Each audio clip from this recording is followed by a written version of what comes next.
So George, you did, I think, one of the greatest sort of acts in terms of communication and marketing around a brand that you were previously associated with, which was, interestingly, a very tool-oriented, very, flight-oriented brand called IWC.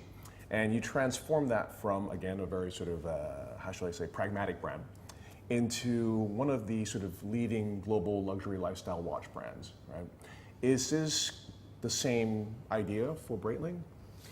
The starting point, I think, is quite different. Today, Breitling is very much positioned in the hardcore aviation products. Sure.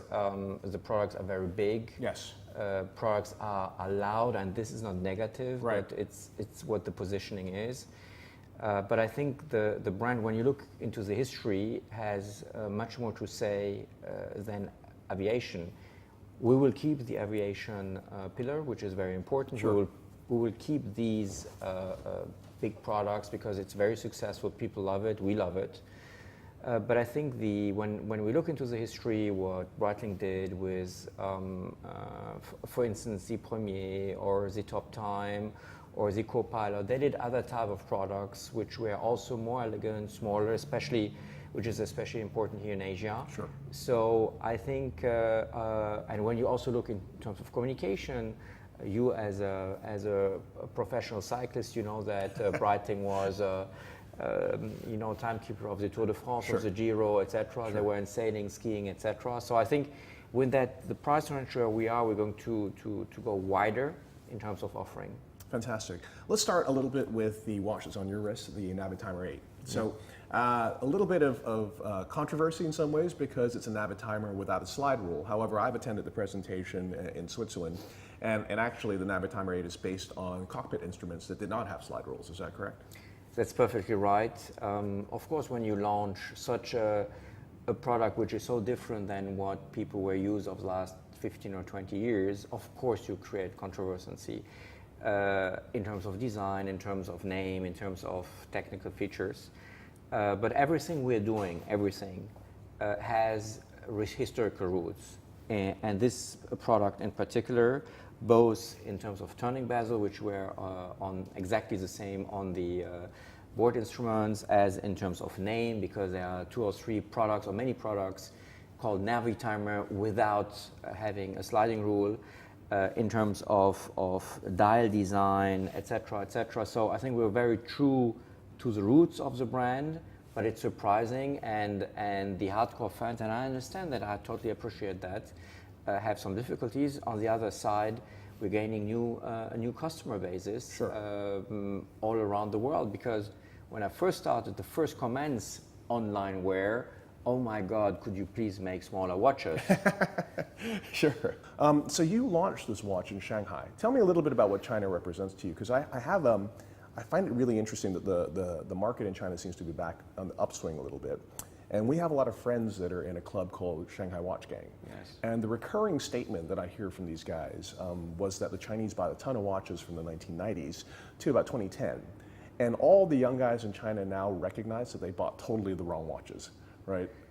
Yes, of course. I mean, the market's becoming more and more mature, right. For sure. People are much more knowledgeable yes. about the watches.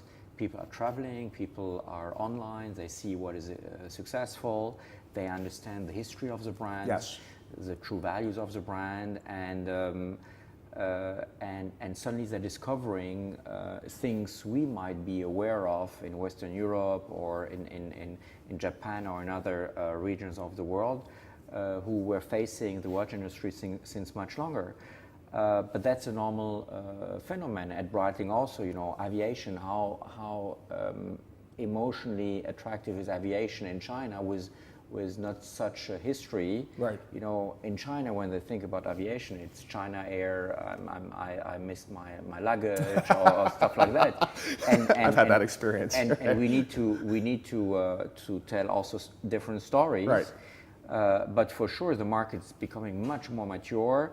And I think the Chinese consumer is adopting exactly the same type of product. Yes.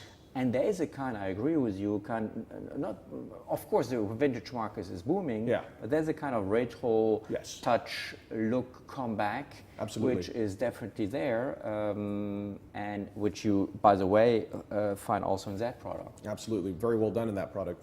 Let's talk about one thing that you also innovated, brand ambassadorship. And we haven't really seen yet what the full power of what the Breitling brand ambassadorship will be. Can you give us some hints as to what that's going to be like? Because I imagine this will be a factor.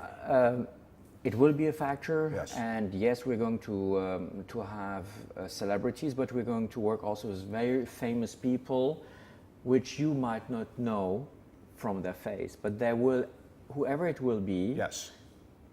the person will be the top in its own field, Right. and that is to be totally authentic. Yes. The problem we face today is that many brands do work with celebrities, Right. but you cannot, you have difficulties. I lose track who is with who. We're going to do it in a totally different way. Let's talk about something we're both really passionate about, which is cinema. Yeah. Right? And you know, George, I quote you all the time as well to people. And you told me one of the best things. I think this was at your CEO breakfast that you used to have at La Reserve. And I remember asking you, George, why did you put your watch in this action movie? You know, because I thought it was a great placement because the watch became a character Yeah. he was using at the time. And you said, Wei, let's say, for example, America, we can consider it to some degree to be an emerging market for watches. Because first you have to convince the guy to buy a watch before you can get him to convince him to buy my brand, right? And, you know, there are urban centers on the East Coast and the West Coast, but there's a huge amount of America in between. And these guys have a lot of disposable income, but you're not going to convince him to read a watch magazine. You're not going to convince him to read your traditional luxury lifestyle magazine. He's not going to pick up Revolution. He's not going to log on to Hodinkee. But what's he going to do? He's going to go to the cinema and watch a hero kick ass. And when he watches that hero kick ass, he's going to be like, I see myself in that guy. And this guy's wearing, hey, he's wearing a cool watch. Maybe I should have this watch. You know, you were using the language to suit that customer. Is this something that you're going to do also with Breitling? Yes, you need identification platforms for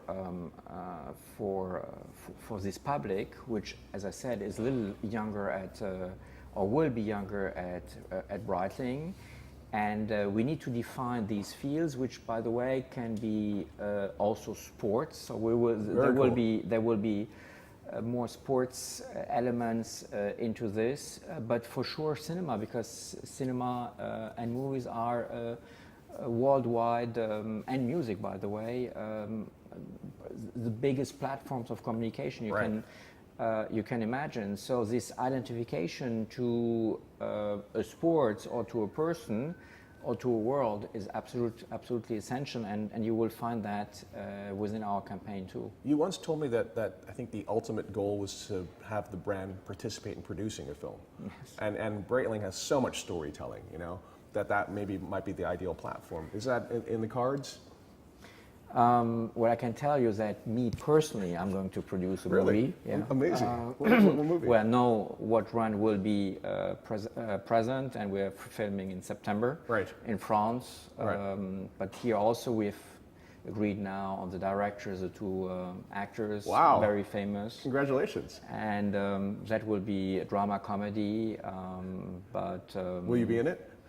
Perhaps like Hitchcock, you know, a little bit cameo thing. Yeah, great. We'll have to see, but that was a dream, but that's a personal initiative. Right. And some people are in wine, some people are in cheese. I'm in movies.